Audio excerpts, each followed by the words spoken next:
Hi, everybody. This is my sixth video journal entry for digital literacy. And this week, our readings that we focus on was O'Neill's Weapons of Math Destruction. And then the pieces by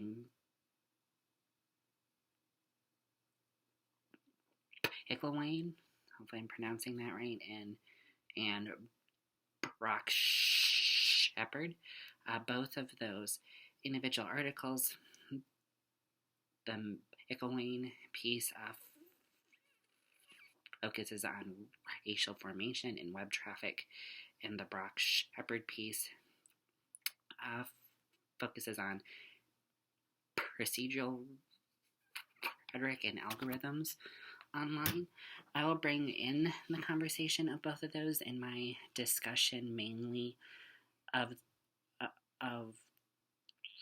the book, the parts of the book, Weapons of Math Destruction, that we read this week. It was a really good book. I have the Kindle version, but I also like listening to Audible, so I listened to the Audible version of it, and the author actually read the book, so that was really good. It was a really good audiobook, so I recommend listening to the book on audio. It was just a lot when reading that book. There was a lot of moments thinking about how a lot of things are based on algorithms and individual pieces of data, and then built out from that. Some of the major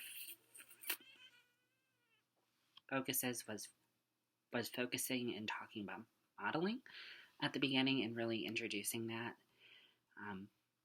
I thought it was really interesting how she used the example of cooking and how cooking for her children, she has to bring in different types of models. So at first trying to cook something healthy, but also cook something that her kids eat. And then she does an analysis of the models after, so if the kids don't like the foods, or if the foods are not healthy yet,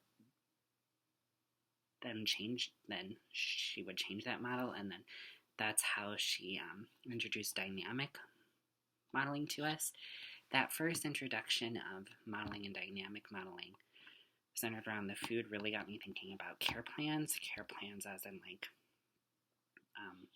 any type of care plan that you get after having an appointment.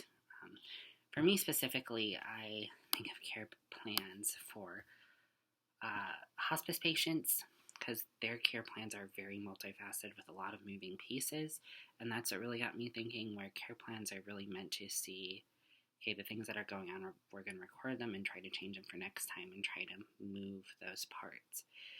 Because with hospice care, you have usually the nurse practitioner, you have other nurses, you have that person's primary doctor, then you have the social worker, the chaplain, and the aides that may help the family with the bathing, and then volunteers that come in and talk. And that's for in-home hospice.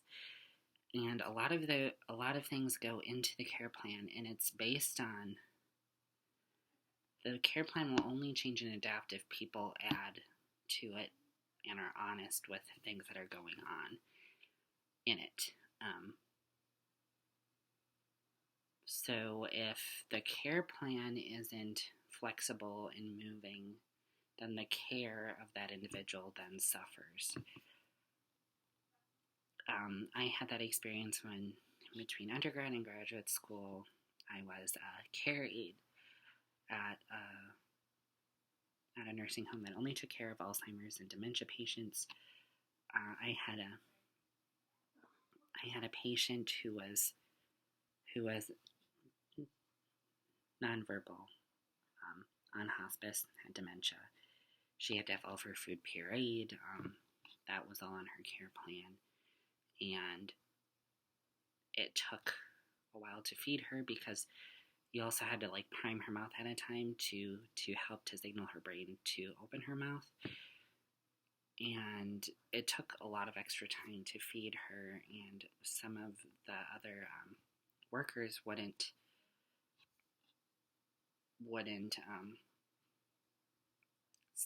take that extra time to work with her.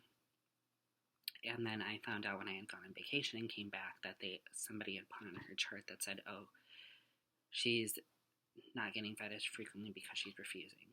Well, she can't refuse because she didn't have agency to refuse because she was nonverbal. They just didn't want to take that time. So then I read off of that care plan and then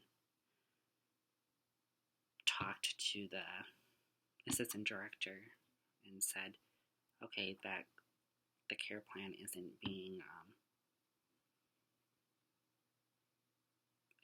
focused on, isn't being kept up for this individual, and that person's care is slipping. So that's what I got into thinking about modeling. There are so many good conversations in this book. I would have never thought to read this on my own, but it was actually a really fun read. So many things, like I said, are just like very interesting. Especially when she started to talk about the algorithms with higher education. A lot of that, it's like, oh yeah, we know with standardized testing and based on testing how students will get placed, accepted or not accepted into colleges, and how that all figures in and factors in. But it really blew my mind when she was discussing the U.S. News report on schools, and how when that started, we started to exponentially see the rise in higher education over a 30-year, 40-year period, over 500% in inflation of higher education, because schools were beginning to compete to have the newest facilities, the newest things, and then the cost kept on going and going and going and going, and then that train just kept on going faster and faster and faster. The best, the newest, and I knew that really well because I went to a small private liberal arts school, Ripon College, and I interned all 4 years in the alumni relations and fundraising office, and a lot of the work that was going out to discuss with donors and have that discourse, with whether it was through mail, email, a lot of our stuff was through digital means. I was talking about how we need the donations to update and to continue to move forward. And for a very small school, they updated our athletic center, and we have an indoor field house because in Wisconsin you need indoor places to run and do things because it's too cold and snowy and icy during the winter. But they didn't just update, but they wanted to be the best. They wanted to be the best in the state, at least for a little bit. And my little school has the largest indoor track in the state of Wisconsin, which is not like, the student population doesn't have that need of going to a school that has a population of 900 students to have the largest indoor track in the state of Wisconsin. But it gave the school publicity. It has given the school stature. They have this state-of-the-art facility, that they have the best facility in the state. And that's what really got me interested in that, and how colleges go after is a strong word, go after donors, thinking about how data is used to, like, for this higher education, like, algorithm of getting better and doing better, And yes, a lot of it is to raising fees, but with some schools, like liberal arts schools, there's only so much you can raise on fees, so you need to get a lot on donations. And I was the intern for about a year. One of my many internships I had in the Alumni Relations Office over my all 4 years as the director of prospect management and development. So she looked for prospective donors, big prospective donors, and I prepared case files for those on those donors, which a lot of it was very creepy. A lot of it was looking up their address and looking at their and then Googling their address on Google Maps and to see how big their house was, if it was on a big amount of property, if they had a swimming pool, if they had so many cars outside, if they had a boat, if they had all this like extra income that you see kind of like spilling out. And then you would start to look in, okay, because we would have profiles on the alumni, like if they have kids, like what are their kids doing? Are they going to public schools? Are they going to private schools? What things are they involved in? We would, if they were open, we'd go and look at their Facebook pages and all that information and to pull that data out. And then, like with the houses as well, we'd also pull out like property taxes and things and to look at the worth of their property as a whole, and then all that data would all come together, and then it would spit out like the level of potential donor capability that they had, how people were like honed in on for donating based on all of this digital data, which some of it was like, we're crossing a lot of unethical or ethical boundaries right now. So that got me thinking about that. She goes in so many different directions in this book, which was really fascinating. And when she gets more into talking about how kids have their safety score and getting in based on test scores and the evaluation of those test scores. Sorry, was it itchy? And how there'd be an algorithm based on scoring and GPAs and different things if they would get into those schools. And I just about, I had 1 A- in high school. I was just about a 4.0 student. I mean, I worked my ass off. Learning I've always loved, but it hasn't always come easy. Oh my gosh, my nose is itchy. And with that, I had really good grades, but when it came to like the ACT, the SAT, I did horrible at it. Like, I retook the ACT probably 5 times for my senior year, and I think the last score I got was like a 22, which is not horrible, not great. But I got a lot of scholarships for college, but I did not, through my undergrad, I did not qualify to apply for the full ride scholarship. I did with my GPA and my volunteer experience, but I was cut out of that because I didn't have a high enough test score. And I'm not going to get into my tirade on standardized testing, because we would be here for a couple hours. But it drives me nuts how a 4-hour test can be equalized to 4 years of coursework and volunteering and involvement.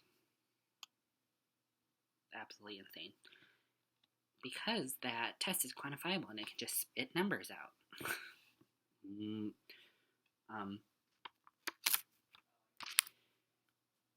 And I've always been, well, a lot with my anxiety, and that comes into play when the standardized testing was always a slow reader. I still am a slow reader,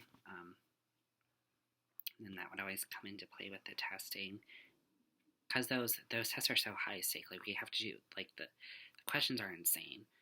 And I remember on the science portion of the ACT, it's like, you get 30 minutes to read this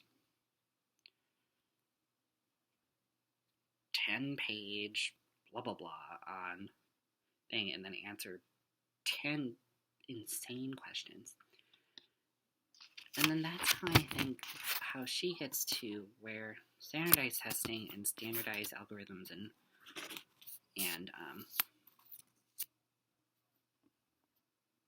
formulas suss out that, or have a way of not something out, but like getting rid of all that extra baggage, getting rid of the minority students, getting rid of poor students, getting rid of students with disabilities, because if they don't fit this tight box of that they're able to do really well on this test because they have gotten the exact education that they need, because they have all the time that they need, because they have good health, and they are completely neurotypical, which I don't believe anybody's completely neurotypical, but we have a long time getting there before we even think that way. Because the tests don't factor in identity as a plus, or they don't just eliminate identity, which I don't think that's possible either, but algorithms have a way of sussing out people. And like I said that again, I don't think that's the right word. Like, extracting out those individuals that don't fit that box. And the authors, like with Nicole talks about racial formation and web traffic, and how, and when we talked about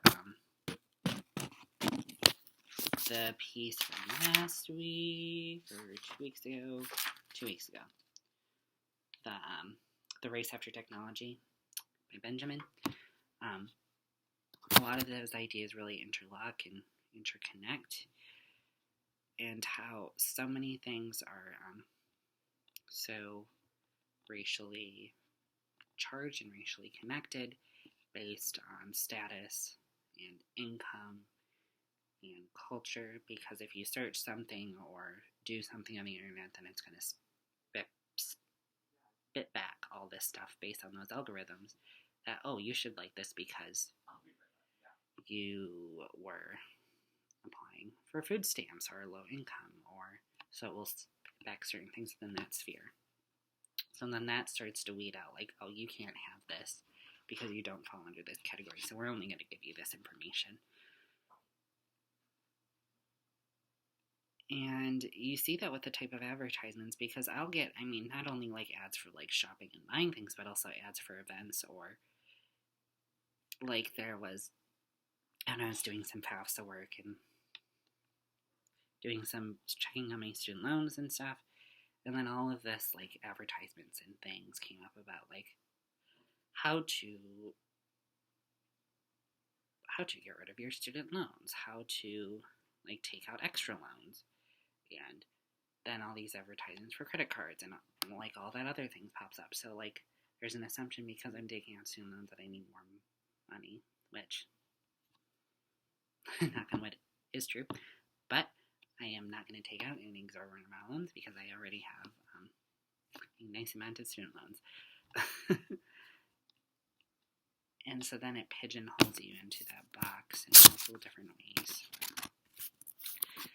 Which that, one of the other things I began to think about with algorithming outside of education was also how it's done a lot in the hiring process. And I'm really hoping, because I had a business professor an undergrad that I'm still really close with, and talk about how we need to get to a place where hiring, the movement of hiring and how it's done is changes, or needs to get changed and changes, because we tell these students coming out of especially liberal arts colleges, liberal arts programs in undergrad, that they have unique skills that they can take to multiple different fields and multiple different areas, and they can cross disciplinary lines and do different things and find unique fits. And businesses a lot of time are telling schools, oh yeah, we'll take an English major, we'll take a history major, we'll take a theater major, because they learn skills in reading and writing and critical thinking. And for a while, our undergrad from the history department, they were recruiting a lot for banking and for finance, because we're able to pick up those tiny details. So it's really interesting with that. But then you have businesses saying, oh yeah, we want those details, but then how they do the hiring process at the beginning, their algorithms that pull out, that say, okay, you need this amount of experiences in this field for 5 years, and you need these degrees and this and this and this and this, and tick all these boxes, and a lot of that is done by a computer, and will push out applications if they don't have that. And so many times, even entry-level jobs these days, it's like, you need 5 years of experience, and it's like, who has 5 years of experience coming out of the gate? I mean, I had 4 years of experience in alumni relations, working in the office as a student intern and things, but sometimes based on certain algorithms, that work wouldn't count, which is ridiculous, because so many entry-level jobs are not even entry-level anymore. And that gate has moved up to get a decent entry-level job, you need a bachelor's degree. But to get a better job, you need that post-grad. You need at least that MA to do something higher. And I know with my mother, who has applied for different jobs in the last year and has had some career switch and change, where she has over 25 years of experience in customer service and management, different things, but she has just her high school diploma and has taken some business courses through a community college. But that experience, now that she is older applying, she doesn't fit the qualifications for these basic jobs because of the bachelor's degree. So we're seeing that oh yeah, you want all these things and all these things, but we want this like really unique person. And well, you're not going to get that unique person if you throw them out in the first round with all the other people that are trying to suss out. But the hiring process has gotten so rhythmic, where they're not trying to find the most unique candidates that will have longevity and stay there the longest. It's just like, okay, what can we spit out really quickly, go through this interview process, hire, and like turnover in jobs, especially in corporate jobs and admin jobs, is heavy. It's very rare to see a person that even is staying in a job for 5 to 10, 15, very rarely anymore, like 25, 30 years anymore, because people aren't staying in one place, because they aren't finding that right fit, because companies aren't wanting to try to find that right fit, because they see hundreds and hundreds of job applications coming in, because we're getting more flooded, and that's understandable, where they need to find a way to pull people out. But with the big data, it's pulling out the people that would actually do the jobs the best. So that's where I was like, yep, get that. And with the education and the ranking system and how it has pushed like these colleges to spend out of control and raise fees and raise tuition and do this and the care plans.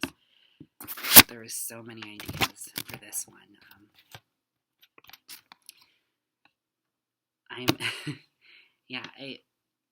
I'm still going to think about it a little bit more, probably.